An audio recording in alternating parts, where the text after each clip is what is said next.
I hope आप सभी ने अपना आंसर लिखा होगा। देखते हैं इन क्वेश्चन के आंसर हम कैसे लिख सकते हैं।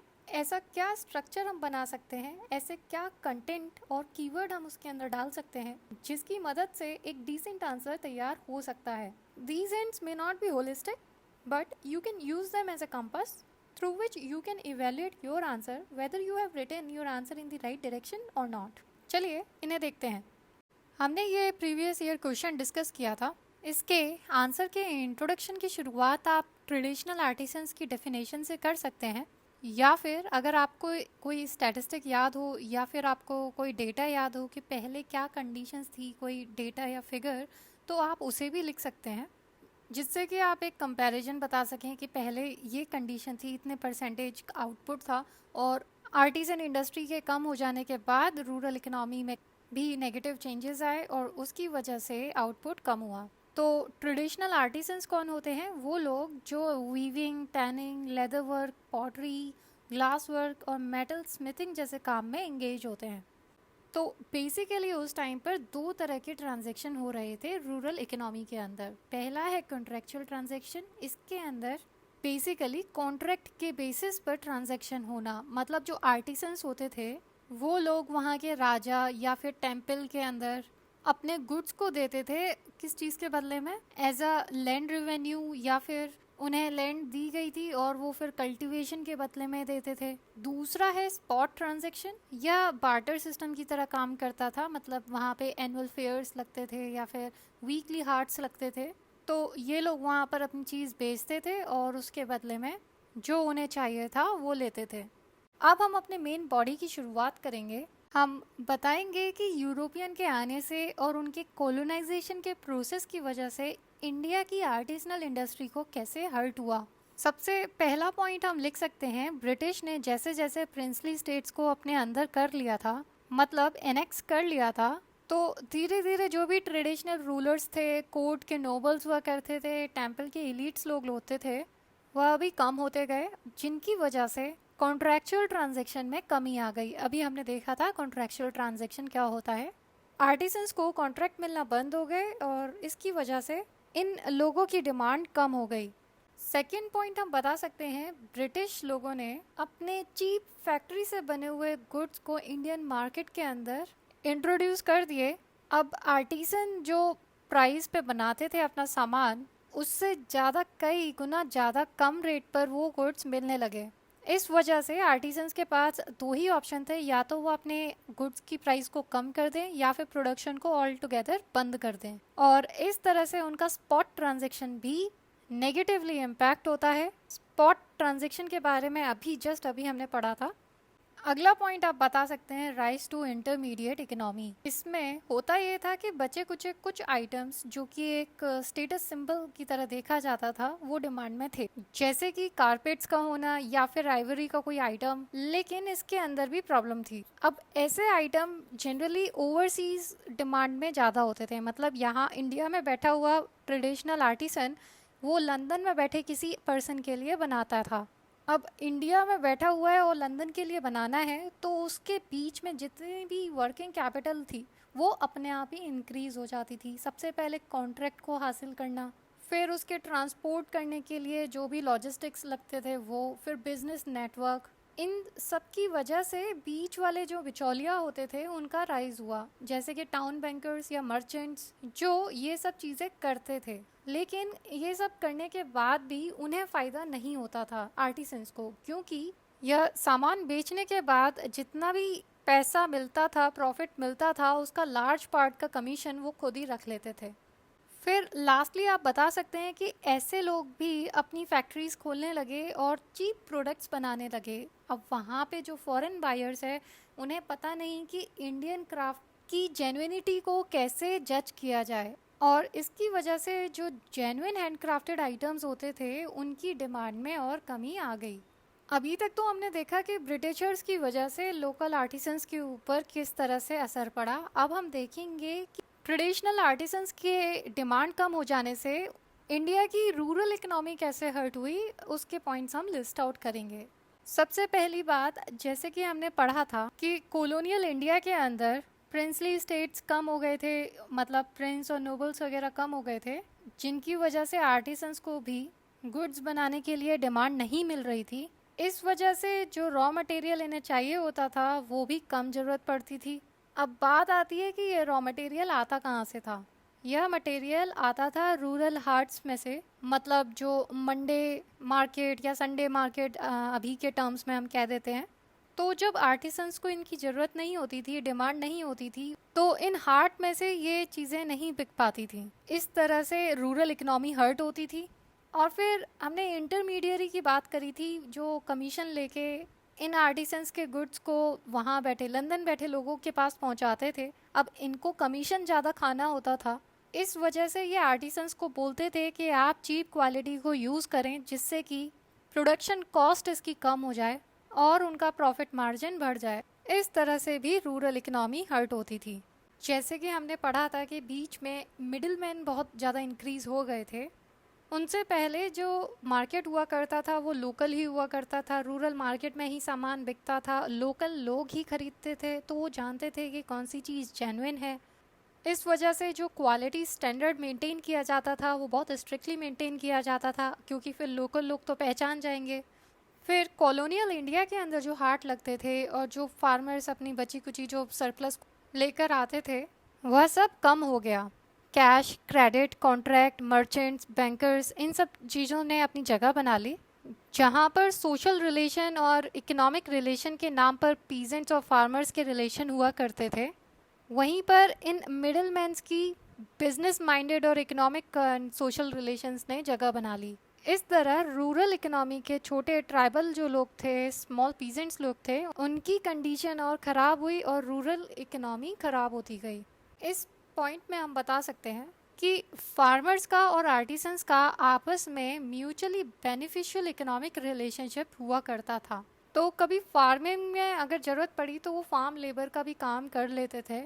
पर जैसे ही कॉलोनियल रूल की शुरुआत हुई, ट्रेडिशनल आर्टिसंस की डिमांड कम हुई, तो वो कहाँ पर माइग्रेट करने लगे, जो उस समय में ज़्यादा अच्छी कंडीशन में चल रही इंडस्ट्रीज़ की तरफ वो मुड़ गए, जैसे कि cotton, jute mills, sugar, cement, paper industries की तरफ माइग्रेट हो गए। पर फिर उसके बाद इन इंडस्ट्रीज़ के अंदर फिर से रिसेशन आया। क्यों? क्योंकि वॉर्स और रिसेशन की वजह से। इस वजह से हमेशा फार्म लेबर के ऊपर अनसर्टेनिटी बनी रही, जिसकी वजह से फूड ग्रेन्स के प्रोडक्शन में इफ़ेक्ट पड़ा और उस समय काफ़ी फेमाइंस भी आए। फाइनली आप कंक्लूजन देकर आंसर को कंप्लीट कर सकते हैं। कंक्लूजन के अंदर या तो जितने भी पॉइंट्स हमने लिस्ट आउट किए हैं उनको समराइज करके लिख सकते हैं, या फिर आप आगे के कंसिक्वेंसेस को लिख सकते हैं। ट्रेडिशनल आर्टिसन बहुत ही इम्पॉर्टेंट पार्ट थे रूरल इकोनॉमी के। जैसे उनकी कंडीशन ख़राब हुई कोलोनाइजेशन की वजह से, तो रूरल इकोनॉमी भी हर्ट हुई। वीकली मार्केट्स कम हुए, इंटरमीडियरीज बढ़े, फार्म लेबर की सप्लाई में अनसर्टेनिटी आई और हमारे ट्राइबल्स और स्मॉल पीजेंट्स की कंडीशन और ख़राब हुई। इस तरह से आप आंसर को कंप्लीट कर सकते हैं। इस क्वेश्चन के आंसर की शुरुआत आप इसकी डेफिनेशन को बताकर कर सकते हैं और साथ में बता सकते हैं कि ये अभी ट्रेंड में क्यों है। ई डिप्लोमेसी या वर्चुअल डिप्लोमेसी उस डिप्लोमेसी को कहेंगे जो कि टेक्नोलॉजी का यूज़ करके या इंटरनेट का यूज़ करके वर्चुअल फैशन में की जाती है, rather than face to face मिलकर। इसके अंदर कई तरह की चीज़ें आ सकती हैं, जैसे decision making, coordination, communication, international relation बने रहें। इस वजह से टेक्नोलॉजी का यूज़ करके हम ई डिप्लोमेसी करते हैं। इसका रीसेंट एग्जाम्पल है इंडिया ऑस्ट्रेलिया की वर्चुअल लीडर्स समिट, जिसके अंदर वर्चुअली पास में ना बैठकर भी बहुत इम्पॉर्टेंट स्ट्रेटेजिक डिसीजंस को लिया गया और मिलिट्री के रिगार्डिंग भी इम्पॉर्टेंट डिसीजंस को लिया गया। क्वेश्चन की डिमांड के अकॉर्डिंग यहाँ पर हम इसे क्रिटिकली एनालाइज करेंगे। तो सबसे पहले इसकी मेरिट्स को बता सकते हैं और आप इसकी हेडिंग किसी तरह भी लिख सकते हैं, एडवांटेजेस लिख सकते हैं, अपॉर्चुनिटीज़ लिख सकते हैं, पर कंसेप्ट वही रहेगा कि आप दोनों साइड बताने की कोशिश करेंगे। इसके अंदर सबसे पहला पॉइंट हम लिख सकते हैं, diplomacy can leapfrog. Information technology के टूल्स की मदद से बहुत सारे चैनल्स, बहुत सारे प्लेटफॉर्म्स खुलकर मिल सकते हैं, जिसकी मदद से डिप्लोमेसी का स्कोप और बढ़ जाएगा और सब्सिक्वेंटली इंटरनेशनल स्टेज पे डिप्लोमेसी का रोल और बड़ा हो जाएगा। फिर बात करते हैं ऐसे स्मॉलर स्टेट्स के बारे में जो फाइनेंशियल कैपेसिटी उनकी इतनी नहीं होती है कि हर जगह पर जाकर अपने डिप्लोमेटिक चैनल्स को बना सके। ऐसे स्मॉलर स्टेट्स को हमेशा अपना रोल इंटरनेशनल एरेना में छोटा रखना पड़ता है। उनकी फाइनेंशियल कैपेसिटी की वजह से अपने आप ही ये छोटा हो जाता है। वहीं पर डिजिटल डिप्लोमेसी उन्हें और बेसिकली सभी स्टेट्स के लिए फेवरेबल है। ई डिप्लोमेसी की वजह से इंफॉर्मेशन गैदर करना, रिलेशनशिप्स को मैनेज करना और स्पेशली इमरजेंसी की सिचुएशन में काफ़ी आसान हो जाता है। जैसे कि अब किसी स्टेट में डिज़ास्टर आया तो उधर जाने की ज़रूरत नहीं पड़ेगी, यहाँ पर बैठकर ही उन्हें असिस्टेंस दी जा सकती है और उनसे बातचीत करके फॉरेन रिलेशन बनाने के कंटेक्स्ट में जो भी चीज़ें की जाती हैं उन्हें ईजीली एग्जीक्यूट किया जा सकता है। फाइनली आप बता सकते हैं इंटरनेट टूल्स के अंदर जो भी टूल्स आते हैं जैसे सोशल मीडिया, ये सारे टूल्स डिप्लोमेट्स को मदद करते हैं कि जो भी इवेंट्स हो रहे हैं उन्हें ऑब्जर्व कर सकें, उनमें से जो इन्फॉर्मेशन है गैदर कर सकें, जो कि इवेंचुअली कंसल्टेशन प्रोसेस के अंदर हेल्प करते हैं और जो भी कोई पॉलिसी को अगर फॉर्मुलेट करना है उसके अंदर भी हेल्प हो जाती है। तो ये तो कुछ रहे आपके मेरिट्स। अब आगे देखते हैं।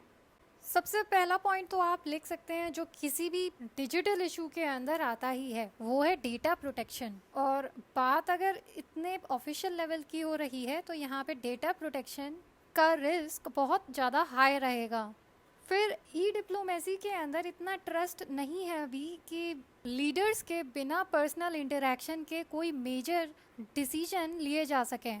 इस तरह की डिसीजन बिना प्रोटोकॉल्स के और बिना स्ट्रक्चर्ड डायलॉग्स के नहीं पॉसिबल है। फिर माना जा सकता है कि ये लेस प्रोडक्टिव भी हो सकते हैं। मतलब हमारे जो बड़े पॉलिटिकल गोल्स हैं या बिगर ऑब्जेक्टिव्स हैं उनको सिर्फ वर्चुअली सेटिस्फाई ना किया जा सके, इसकी वजह से ये ई डिप्लोमेसी लेस प्रोडक्टिव साबित हो सकती है। फिर जो हमारी ट्रेडिशनल डिप्लोमेटिक मिशंस होते हैं वो पब्लिक टू पब्लिक इंटरेक्शन के ऊपर ज़्यादा बेस्ड होते हैं और यही चीज़ ज़्यादा क्रिटिकल होती है अगर हम कल्चरल और एजुकेशनल एक्सचेंजेस करने होते हैं। तो ई डिप्लोमेसी इस चीज़ को कितना सेटिस्फाई कर पाएगी ये डाउटफुल है। फिर एक मोरल रीज़न कि म्यूचुअल ट्रस्ट का होना बहुत ज़रूरी होता है इंटरनेशनल कोऑपरेशन के अंदर, और ऐसा माना जाता है कि ये चीज़ पर्सनल इंटरेक्शन से ही आती है। इसलिए हम कह सकते हैं फ़िलहाल कि ये पूरी तरह से ट्रेडिशनल डिप्लोमेसी को रिप्लेस नहीं कर सकती। इसी लाइन पर आप कंक्लूजन दे सकते हैं या फिर वे फॉरवर्ड दे सकते हैं कि इन चैलेंजेस को कैसे मीट किया जाए। कंक्लूजन की बात करते हैं तो आप बता सकते हैं कि आज की डिजिटल एज के अंदर वर्चुअल डिप्लोमेसी को ज़्यादा एक्सेप्टेंस मिल रही है और बहुत सारी कंट्रीज़ और इंटरनेशनल ऑर्गेनाइजेशन इसे अडॉप्ट कर रहे हैं। इसलिए इसकी अपनी इम्पोर्टेंस है और इसे इंडिया को भी अडॉप्ट करना चाहिए, लेकिन साथ में ट्रेडिशनल डिप्लोमेसी को कॉम्प्लीमेंट्री रखना भी चाहिए क्योंकि उसके अपने बेनिफिट्स हैं और फ़ायदे हैं। इस तरह से आप इस आंसर को कंप्लीट कर सकते हैं। तो हम इस केस स्टडी की बात कर रहे थे, इस केस स्टडी को हमने डिस्कस किया था। देखते हैं इसे कैसे सॉल्व कर सकते हैं। केस स्टडी को पढ़कर पता चलता है यहाँ पर बेसिकली लाइफ वर्सेस लाइवलीहुड की बात है, मतलब इन्वायरमेंट को बढ़ावा दिया जाए या फिर इंडस्ट्रियलाइजेशन को। इसलिए मेजर्स भी हमें इस तरह के लेने हैं जो दोनों चीज़ों को बैलेंस कर सके। सबसे पहले जो भी स्टेक होल्डर्स इस केस स्टडी के अंदर दिए हैं उनकी डिमांड्स और ग्रीवेंसेस को आप लिस्ट आउट करेंगे। पहला स्टेक होल्डर है हमारे सिटीजन्स, जिन्हें पॉल्यूशन फ्री एनवायरनमेंट चाहिए क्योंकि ये उनका फंडामेंटल राइट है। फिर फार्मर्स का इशू, जिसकी वजह से फूड सिक्योरिटी खतरे में पड़ सकती है क्योंकि वहाँ की लैंड खराब हो रही है, पानी खराब हो रहा है, तो वहाँ की क्रॉप भी खराब होगी जिसकी वजह से प्रोडक्शन नहीं हो पाएगा। फिर पॉल्यूशन होने की वजह से जो डिसीज़ इस जनरेशन में आएगी वो नेक्स्ट जनरेशन में पास ऑन हो सकती है। जैसे कि स्टेट गवर्नमेंट ने उस यूनिट को क्लोज़ करने के लिए कह दिया, तो यहाँ पर स्टेट की ही ड्यूटी है जिन लोगों की जॉब गई थी उस यूनिट को क्लोज़ हो जाने के बाद उन्हें लाइवलीहुड अपॉर्चुनिटीज़ दिलाने की और जो इन्वायरमेंट है उसे क्लीन करने की। अगर ऐसा नहीं किया, अगर उन्होंने मना किया जॉब दिलवाने से, तो ये राइट टू वर्क के खिलाफ होगा। साथ में आपको ध्यान होगा कि केस स्टडी में उन फैक्ट्रीज के बारे में बात हुई थी जो उस केमिकल के ऊपर डिपेंडेंट थी, मतलब उस केमिकल को as a raw material use करती थी। अब उनको भी इस यूनिट के बंद हो जाने से परेशानी हो रही है। क्योंकि आप सीनियर ऑफिसर है जिसके पास इस इशू को संभालने की रिस्पॉन्सिबिलिटी दी है, तो आप एथिकल गवर्नेंस को ध्यान में रख के एक्शन लेंगे। एथिकल गवर्नेंस के अंदर क्या चीज़ें आ जाती हैं कि आप एम्पैथेटिक बने, मतलब जो दर्द वो लोग सह रहे हैं उनको आप फील कर सकें खुद भी। टेक्निकली इसे डिस्क्राइब किया जाता है इस तरह की putting yourself in others shoes. फिर आप कंपैशनेट बने, सेंसिटिव बने और एक रिस्पॉन्सिव गवर्नेंस के तहत काम करें। इन सब चीज़ों को ध्यान में रखकर आप कौन कौन से मेजर्स ले सकते हैं उन्हें आप लिस्ट आउट करें। तो जैसे जैसे प्रॉब्लम्स थी वैसे वैसे मेजर्स हम इसके अंदर दे सकते हैं। बात करेंगे सबसे पहले लॉ एंड ऑर्डर की, क्योंकि वहाँ पर प्रोटेस्ट हो रहे थे। तो सबसे पहले हम वहाँ के लॉ एंड ऑर्डर को संभालेंगे, और प्रोटेस्ट में हुए कन्फ्यूजन की वजह से अगर किसी के लग गई है या फिर कोई किसी तरह का कन्फ्यूजन हुआ है तो अप्रोप्रिएट कंपेंसेशन देकर या मेडिकल हेल्प देकर वहाँ पर पीस को रिस्टोर करेंगे। फिर जिन लोगों की जॉब गई है तो उनकी स्किल्स को अपग्रेड करके किसी दूसरी इंडस्ट्रीज़ में उन्हें एब्जॉर्ब कराने की कोशिश की जाए, या फिर उन्हें किसी तरह की क्रेडिट फैसिलिटी दी जाए, जिससे कि मतलब कुछ पैसे दिए जाएं जिससे कि वो खुद सेल्फ एम्प्लॉयड हो सकें। वरना काफ़ी गवर्नमेंट की स्कीम्स होती हैं जैसे मनरेगा, उन्हें उसके अंदर रजिस्टर कराया जाए।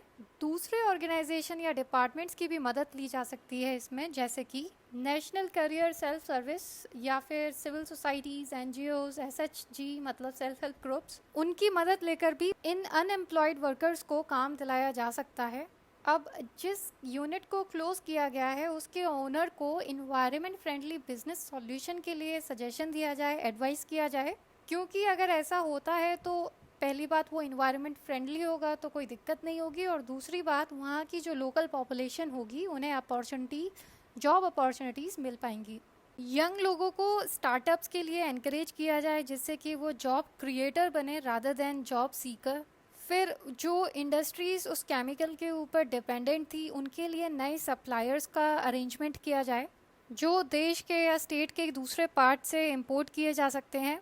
इस चीज़ को सस्टेनेबल बनाने के लिए इंपोर्ट टैरिफ्स को कम कर सकते हैं। वहाँ पर जो सॉइल डिग्रेड हो गई थी उसको रीस्टोर, उसकी फर्टिलिटी को रीस्टोर करने के लिए जो भी साइंटिफिक मेजर्स हम लगा सकते हैं उन्हें हम लगाकर उस रीजन की सॉइल और वाटर को वापस से हेल्दी बना दें। और जो सबसे ज़्यादा रूट कॉज देखी गई थी प्रॉब्लम की वो ये थी, इंडस्ट्री के वेस्ट का डिस्चार्ज प्रॉपरली नहीं हो पा रहा था। जो भी अनट्रीटेड एफ्लुएंट्स थे उन्हें केयरलेसली डिस्चार्ज किया जा रहा था, उसके लिए प्रॉपर एक्शन लिए जाएं।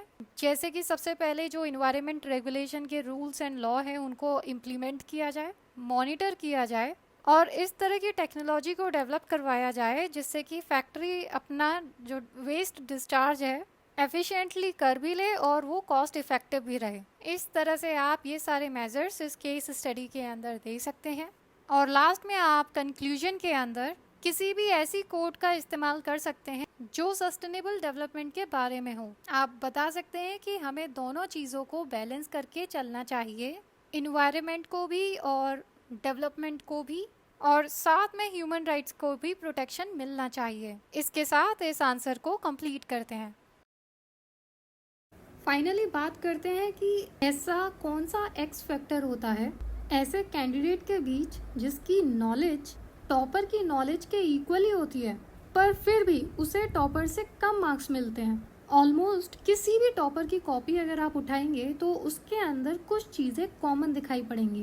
पहला, जितना भी पॉसिबल हो उतना ये पॉइंट में बनाकर आंसर देते हैं, कीवर्ड्स के नीचे अंडरलाइन करते हैं जिससे कि एग्जामिनर की अटेंशन डायरेक्टली उन कीवर्ड्स पे जाए।